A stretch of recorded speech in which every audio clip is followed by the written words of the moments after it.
big issues there about that is that information and more importantly misinformation moves so quickly in this internet age that yes, we get more divisive and emotions run higher because things move faster.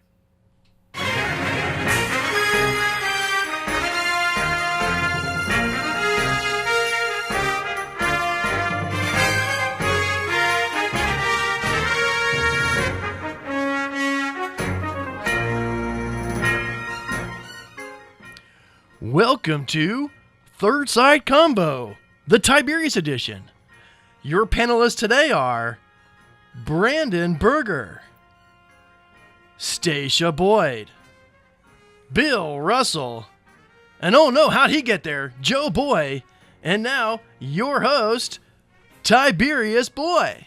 Welcome everyone to Third Side Convo, the Tiberius edition. Bob is out doing taxes, and that means I can host the show today. But as most kids, not many of us really learn about politics, except for, what we see on the news or when people are arguing back and forth. Well, today, I'm going to make the command decision and ask some questions to both sides of the political spectrum and see what they have to say of the youth of America.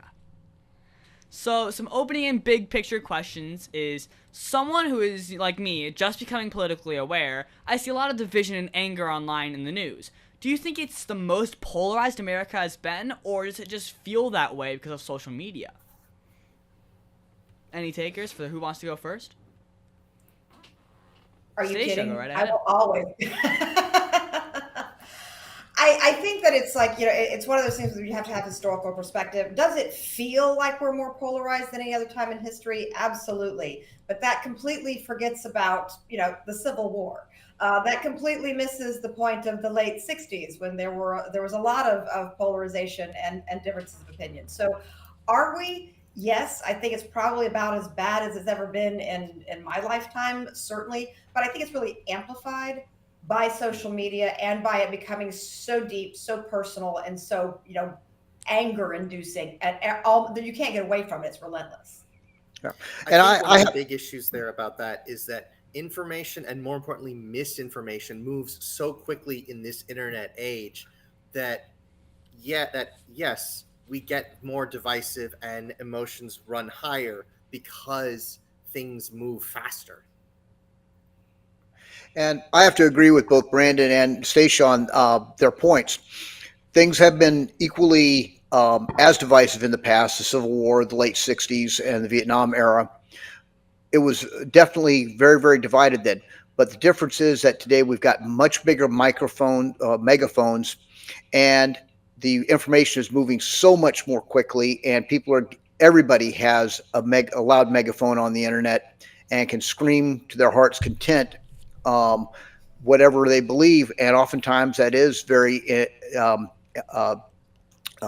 dividing and is very, very difficult, and they make it very difficult for those who have disagreements with them and attempt to shout them down on a constant level. What do you think, Dad?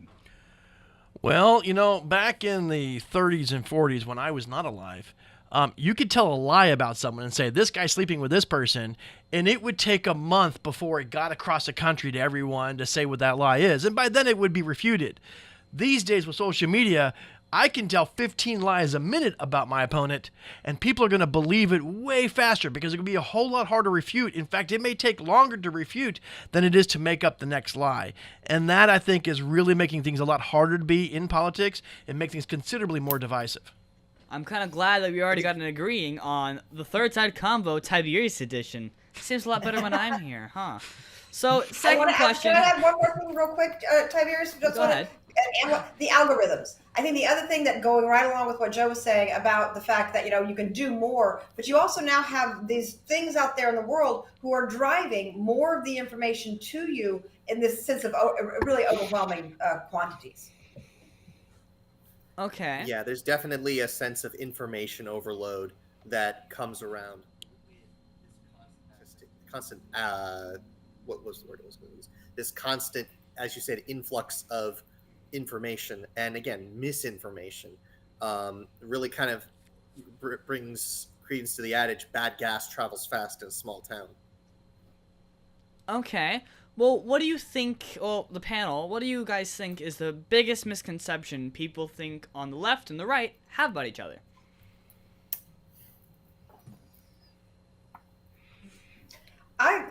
There are a lot, and I think that's one of the challenges, is because everything's become so caricaturized. But the one that personally, gets under my skin is the idea that a lot of the people on the left tend to view all of their opponents as ignorant, dumb, racist, anything of that nature, and that I find, and to me, I find that to be because they're so divisive, lightning, ugly words, and they're so demeaning as to what they are. So I think that for me, that's one of the biggest ones. Or worse, I think that on the other side, the right, that the left does not love America. I find that one to be completely abhorrent. Mm-hmm. I think that's actually a good point, Stacia, because I think on both there is a certain level of concern with education on both sides. Like on the left, like the common misconception about the right is that they're undereducated, and then the common misconception on the left is that they're overeducated. Interesting. Anybody on the right? And well, I would argue, and while I agree with Stacia, that there is that misperception or perception, is that it is self-induced, particularly for the loudest voices on the left are the most radical, the most hateful, the most divisive, and the ones who are most insulting.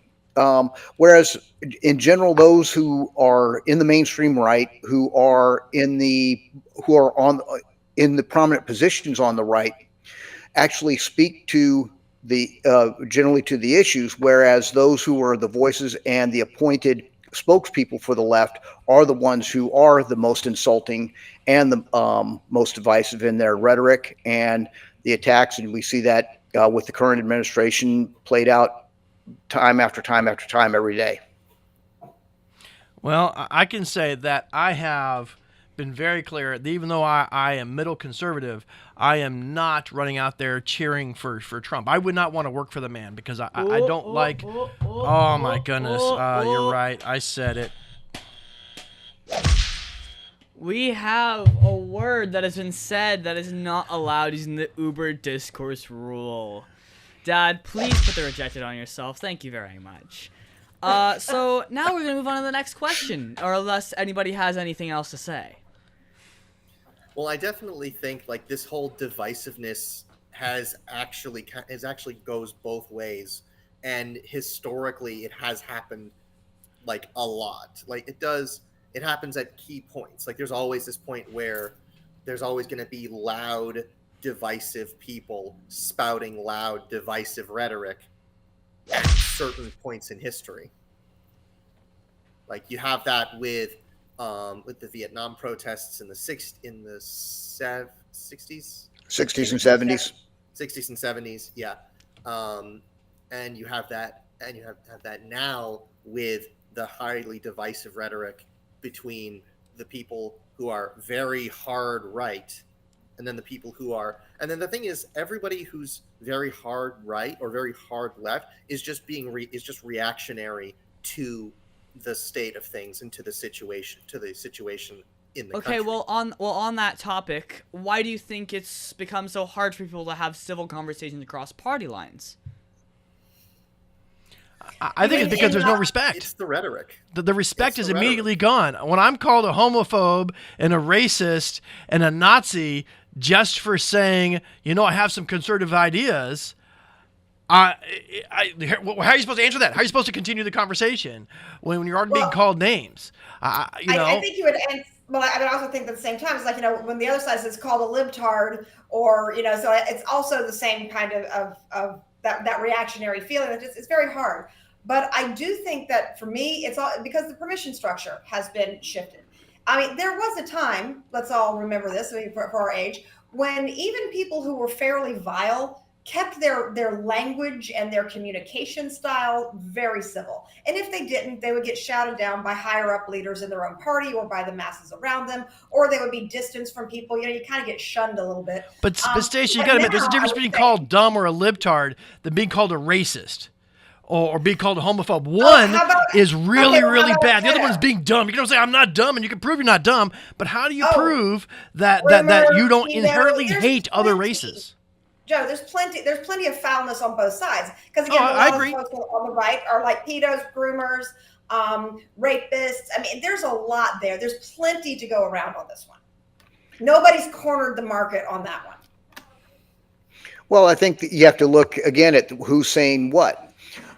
In terms of the conservative attacks on the left, when you say they support rapists or pedos or criminals in general, when you look at the defense of the Maryland man who was deported to CSOT in El Salvador, the guy absolutely needed to be deported. He was under a deportation order. He was, had a violent criminal past, and then you had repeated criminals who were allowed into our nation freely, released by the previous administration. And these are continuously defended by people on the left who also, by the way, have many prominent people have called for violence against conservatives and for and even so far as the assassination of the president. So, yeah, there is a significant difference, but you don't hear that type of talk coming from senior people unless they're directly in a confrontation over a specific attack on them. Or unless they're tweeting.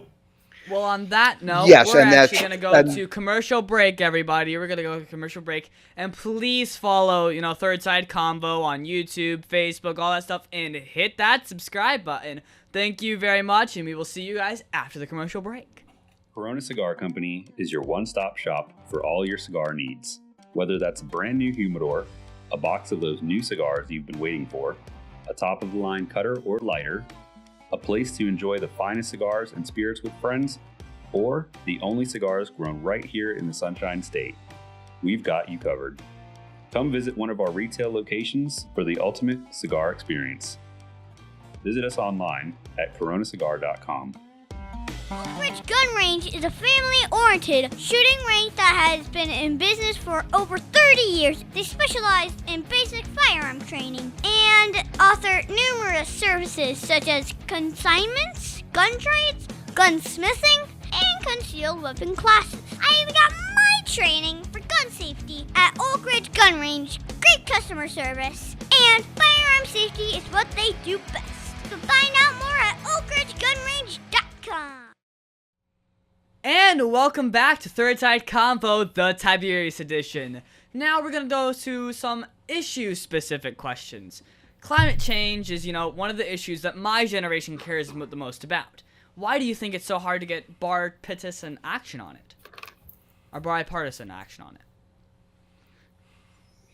it? Well, definitely one of the biggest reasons is there are leaders in the current administration and in previous years who have constantly been denying that climate change even exists, saying, "Oh, it's a massive hoax. It's not real. The Earth isn't actually getting warmer, and the hurricanes aren't actually getting stronger." But it's because they're not. Yeah.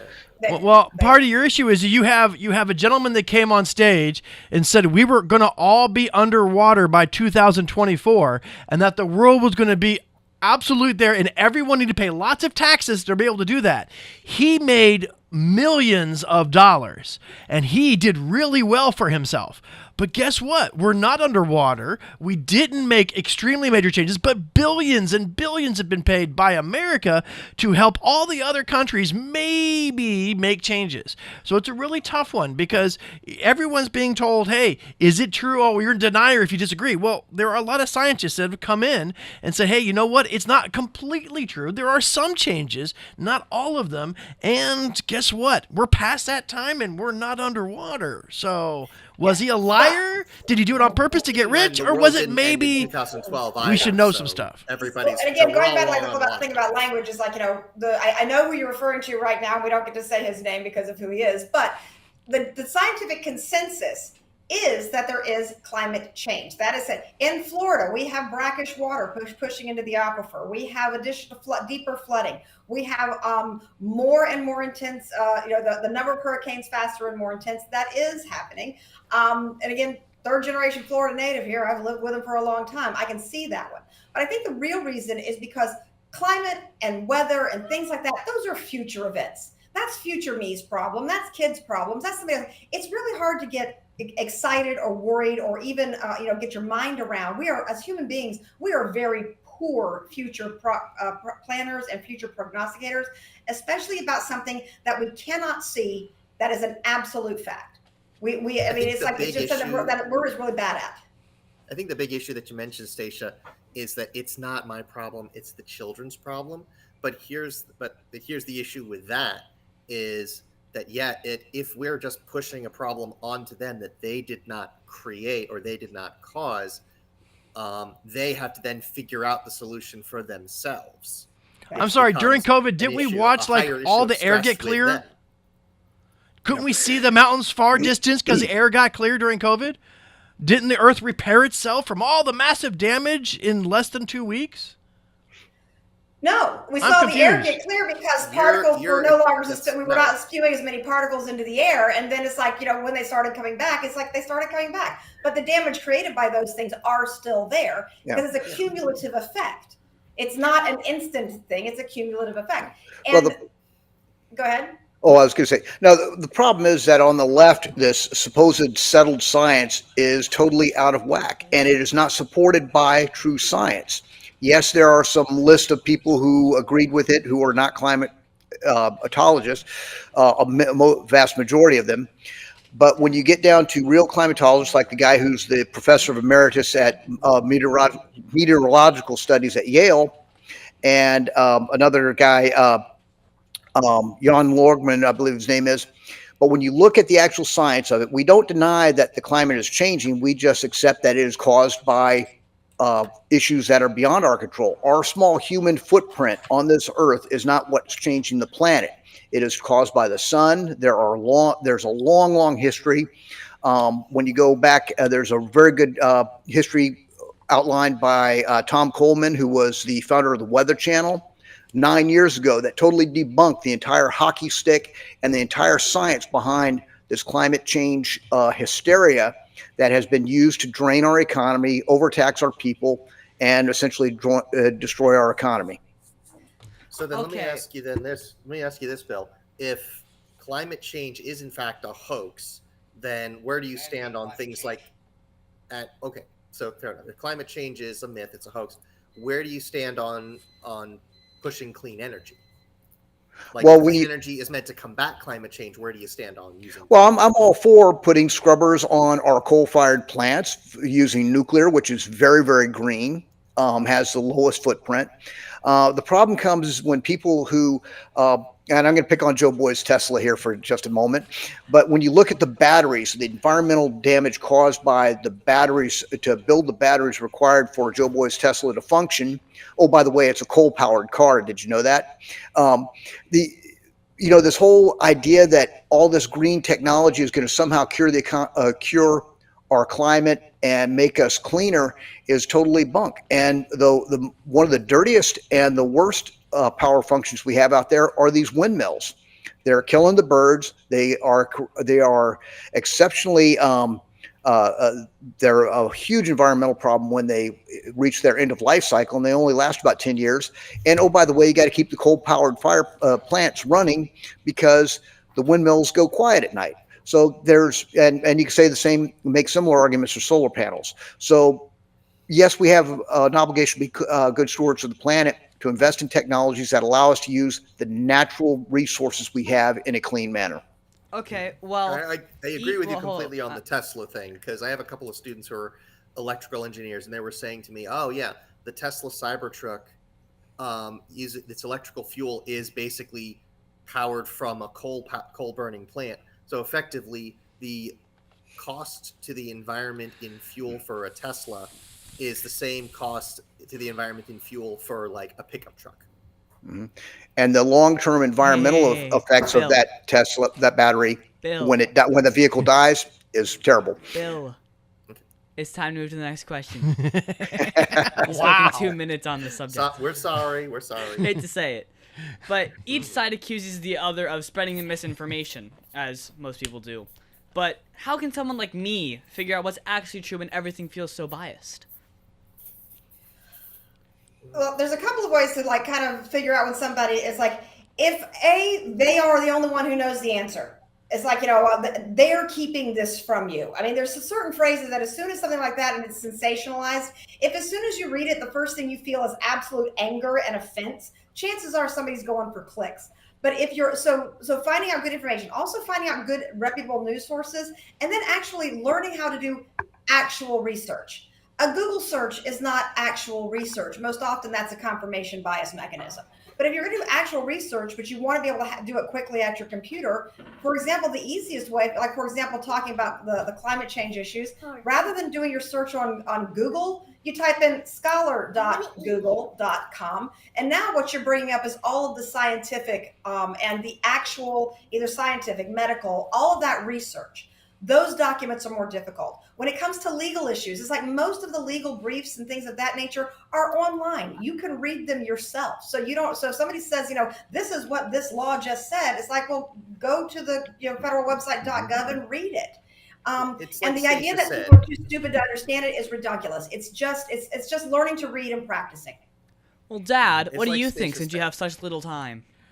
Oh, gee, thanks. Well, the thing that Stacey's not telling you, she's keeping it from you all now. That sensationalism is what's causing a lot of these problems. When you get that sensationalism, hey, guess what? They're hiding things from you. You can't know. Guess what? That creates that sense of urgency. And she's right in the fact that all those laws are available. When you take a look at those laws and you find there's just 35 earmarks when we're trying to feed children, but we have to go ahead and buy this guy 50 tanks and build this guy a bridge and build this guy that to feed 50 kids. Well, yeah, those laws are wrong and should be removed. But we don't know that. And the only thing the news will tell you is, hey, we don't want to feed children. So that's a real problem. And so we have to be able to let that stuff be out there and let people know about it. Right, exactly, because there's an issue. Well, like that's the issue with sensationalism is that it's not about giving people all the information. It's about only giving the pieces of information that you want people to hear and then omit the rest. It really is like an issue. And I think really to answer the question is don't go for something that don't believe in something that seems to mean to trigger an emotional response. And if you want to know what Brand is keeping from you, just ask Bill. Yeah. And well, one of the things that is key to being able to understand, because sometimes, yes, news does get suppressed. Sometimes things are hidden from you. But in order to be able to truly read between the lines and be able to go after the true research, as Stacia pointed out, which is incredibly important, it's important to build those skill sets that allow you to discern. You've got to get a very strong grounding in math. You've got to get a very strong grounding in the scientific method and what that actually means. You've got to get a very strong standing or grounding in our American history and going back to the original documents, not what has been taught in the last 50 years, starting with Howard Zinn, so that you can see the true and get down to the grounded facts upon which our nation was founded, on which our science is founded, and the true mathematical basis by which you can discern and dissect that information you do come across. Well, that's why they're teachers in schools, right? Well, we have to go to our next commercial break, everybody. So please follow Third Side Convo on Facebook, YouTube, and hit that subscribe button. And please hit the like button while you're still there. And here we are to our next commercial break. Aw, Dad, my computer's slow again and I can't play my games. Call Your Computer Solutions today and we will scan for viruses and clean that computer up remotely and make it fast again. Our phone number is 407-826-0810. Thanks, Dad. My computer's fast again. Now I can do my homework. Thanks for calling Your Computer Solutions at 407-826-0810. The Tiberius Show would like to thank Boggy Creek Airboat Adventures for being one of our sponsors. I got to go on an airboat and saw a real gator. I even got to go to the gem mine and mine for some gems. We ate a steak dinner at the restaurant and even got some gator rights. If you want to have a blast with the entire family, I suggest you go to www.bcairboats.com right now. Get your tickets today. The website again is bcairboats.com. And here we are back with Third Side Convo. Now is the final part in the final 5 minutes of the show. So, what does everybody agree on? Well, let's see that now. So, let's start with Joe Boy. What do you think that you agree on with everybody else? Let's see. I agree everything is haywire. I believe it's a mess. I believe that there's a lot of stuff we have to deal with. And I think that Stacia had a lot of great ideas as far as for where her thoughts were, especially on the fact that we need to be more educational about what is in a bill and what's out there. I think there's a lot of misrepresentative, and I hope that it helps you learn and you get guidance on to, what's in the political landscape so you can make good decisions, because later on you're going to be voting soon, and that's a scary. Sure is. Now, Stacia, what do you think about the opposite side? I think that everyone on the panel would probably agree that our U.S. politics in particular is currently broken. So many of our systems, our bureaucracies, et cetera, at this point, they have been failing us for a long time. And now it's kind of like, what do they say? It's like going broke, how do you go broke? All very slowly, then suddenly, all of a sudden. I think that's kind of what's happening to our politics. And basically to remember for us, that at least for me at least, politics has always been, and the American democracy has been an honor game. It's like you have to trust and believe in your other people and your opponents, etc. If you don't, you don't have good politics. Well, the clock's kind of covering up our next contestant. Bill, what do you think? Well, I think we've had some really good discussions tonight, and what I do like about our folks on the other side, Brandon and Stacia, is they do strive to get to the ground truth, and they've remained grounded despite perhaps having disagreements with us. Okay, well now, Brandon, what do you think?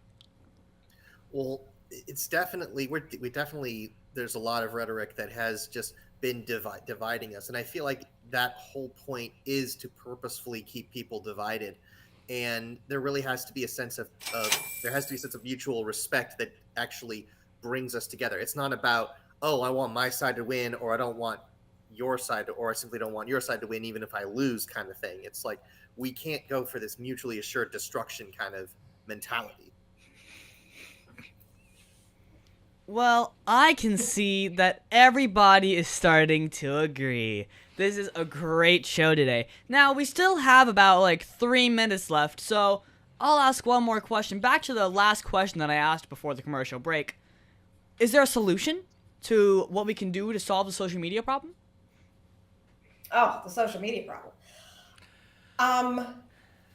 Honestly, I think that is one where the education and the knowledge of our legislators and the people in the higher levels of politics and decision making really do need to get educated themselves on what these things are. At this point, we have people in leadership positions who are our age and older, who are definitely, as we've seen, as adept on what these technologies are, how they work, what they're doing, and as such, they're not in a position to make any good decision making around what we need to do to basically protect the consumer and the public from what are becoming quite either intentionally malicious or just bad outcomes overall. Well, Tiberius gave us 3 minutes to solve the problem, so I think Congress can do it in 2 months or maybe a year.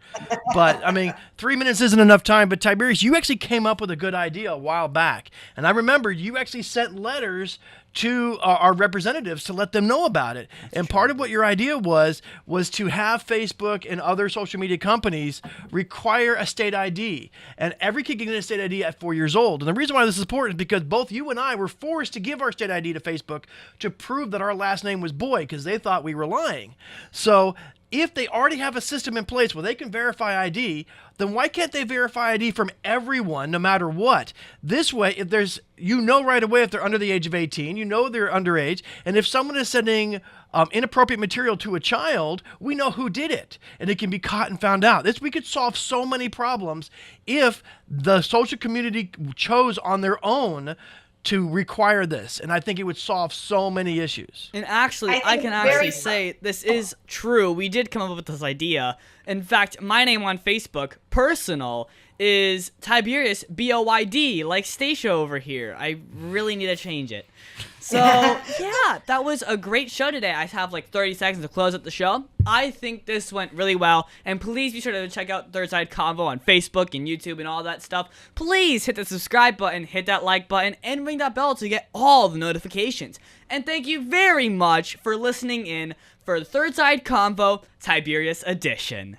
Thank you very much, and have a great day.